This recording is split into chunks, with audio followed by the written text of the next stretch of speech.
ఇదంతా కూడా దిల్ రాజే చేశాడు. ఆ నలుగురు ఎవరు అంటే దిల్ రాజు, వాళ్ళ తమ్ముడు శిరీష్ రెడ్డి, దాని తర్వాత సురేష్ ప్రొడక్షన్స్ అధినేత దగ్గుపాటి సురేష్, దాని తర్వాత ఏషియన్ గ్రూపు అధినేత సునీల్ నారంగ్. వీళ్ళు నలుగురే ఆ నలుగురు, వీళ్ళే ఇది చేశారు. ముఖ్యంగా దిల్ రాజు, ఈ నలుగురిలో కూడా ప్రధానంగా చేసిన దిల్ రాజే అనేది ఆయన చెప్పాడు. ఇప్పుడు ఇంకొక వార్త వైరల్ అవుతుంది. అసలు దిల్ రాజు, సురేష్, సునీల్ నారంగ్ కలిసి ఎక్కువ బిజినెస్లు వీళ్ళకే ఉన్నాయి. ఈ మధ్యకాలంలో ఏమైందంటే మైత్రి మూవీ మేకర్స్ వాళ్ళు ఇప్పటి వరకు ప్రొడ్యూసర్లుగా ఉన్నారు. ఆ మైత్రి మూవీ మేకర్స్ ఈ మధ్యకాలంలో డిస్ట్రిబ్యూషన్ రంగంలోకి వచ్చారు. సలారు, హనుమాను ఇలాంటి సినిమాలను వాళ్ళే డిస్ట్రిబ్యూట్ చేశారు. డిస్ట్రిబ్యూట్ చేస్తున్నప్పుడు వాళ్ళకి థియేటర్ల ప్రాబ్లం కనబడింది. సో థియేటర్లు కొంతమంది చేతిలో ఉన్నాయి కాబట్టి థియేటర్లు మనకు సరిగా ఇవ్వట్లేదని వాళ్ళకి అర్థమయ్యి వాళ్ళు ఏం చేశారంటే థియేటర్ బిజినెస్లో కూడా వాళ్ళు ఎంటర్ అయ్యారు. వాళ్ళు కూడా థియేటర్స్ లీజుకు తీసుకోవడం మొదలుపెట్టారు. దీంతో ఏమైందంటే అప్పటి వరకు స్ట్రాంగ్గా ఉన్న డిస్ట్రిబ్యూషన్ అండ్ థియేటర్ బిజినెస్లో ఈ ముగ్గురు ఉన్నారు స్ట్రాంగ్గా. ఎవరు? దిల్ రాజు, సునీల్ నారంగు, సురేష్. కాబట్టి ముఖ్యంగా దిల్ రాజు, సునీల్ నారంగు సురేష్ కంటే కూడా.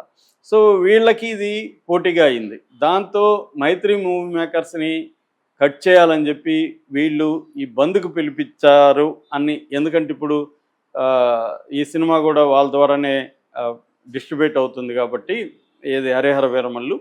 సో మైత్రి మూవర్స్ని కట్ చేయాలంటే ఇదే రైట్ టైం అని దిల్ రాజు ప్లాన్ చేశాడు. దిల్ రాజు వీళ్ళు అయితే వీళ్ళు ఊహించింది ఏమంటే పవన్ కళ్యాణ్ రియాక్ట్ ఎలా అవుతాడని వీళ్ళు ఊహించలేదు.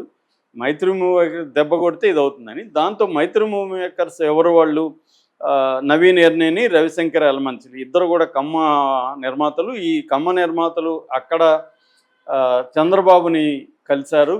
వేరే మీడియేటర్స్ ద్వారా చంద్రబాబుని కలిసి ఇదంతా చెప్పారు. చంద్రబాబు పవన్ కళ్యాణ్కి చెప్పాడు. పవన్ కళ్యాణ్ రంగంలో దిగాడు. సో దీని వెనక కమ్మ వర్సెస్ ఈ లాబీ. అంటే దిల్ రాజు, రాజు కాదు ఆయన, రెడ్డి, వెంకటరమణారెడ్డి ఆయన పేరు. సో దిల్ రాజు అంటే రెడ్డి వర్గం, ఇటు సురేష్ మళ్ళీ కమ్మాయనకో, కాకపోతే ఆయన ప్రోగా లేడు ఇప్పుడు.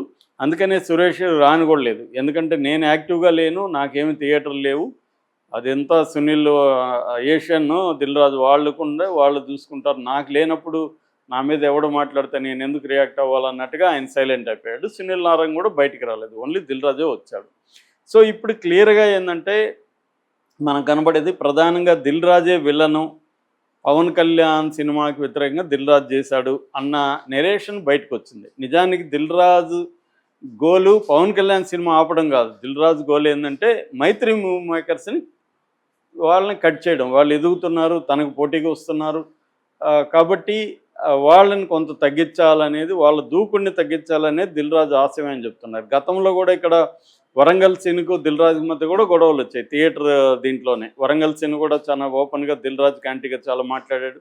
తర్వాత అతన్ని తొక్కేయగలిగారు వీళ్ళు.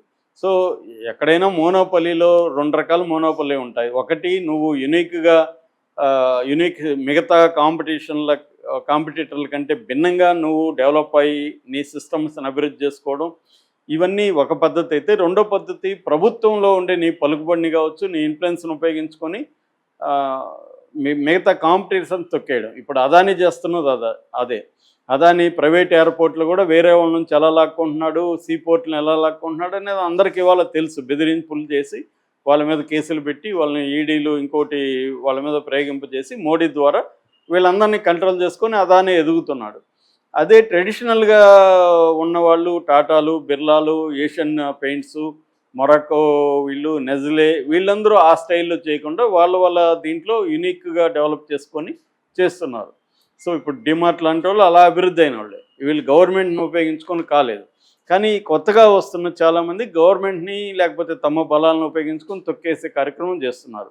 సో ఇక్కడ దిల్ రాజు మిగతా వాళ్ళు కూడా అదే చేశారనేది వాళ్ళు ఆరోపిస్తున్నారు. ఈ మైత్రి మూవీ మేకర్స్ని తొక్కేయడానికి దిల్ రాజు మిగతా వాళ్ళు ట్రై చేశారు. వీళ్ళేమో అక్కడ పవన్ కళ్యాణ్ అప్రోచ్ అయ్యారు. పవన్ కళ్యాణ్ సినిమా ఉందని తెలిసినా కూడా దిల్ రాజు ఇంత సాహసం చేస్తాడా, నా తడాక ఏందో చూపిస్తాను అని పవన్ కళ్యాణ్ రంగంలో దిగాడని చెప్తున్నాడు. ఈయన కూడా అతి సత్యనారాయణ కూడా పవన్ కళ్యాణ్ తొక్కుతాడు, తోలు తీస్తాడని చెప్తున్నాడు. అంటే తొక్కడం, తోలు తీయడం అంటే ఏంటి? వీళ్ళని ఇబ్బంది పెట్టడం అక్కడ. మరి దిల్ రాజు దీన్ని ఎలా ఫేస్ చేస్తాడు చూడాలి. పైకి అయితే ఓపెన్గా దిల్ రాజు పవన్ కళ్యాణ్తో గొడవ పడే పరిస్థితి లేదు. కానీ ఆయనే దీని వెనక ఉన్నాడనేది గట్టిగా అయితే ప్రూవ్ అవుతూ ఉంది.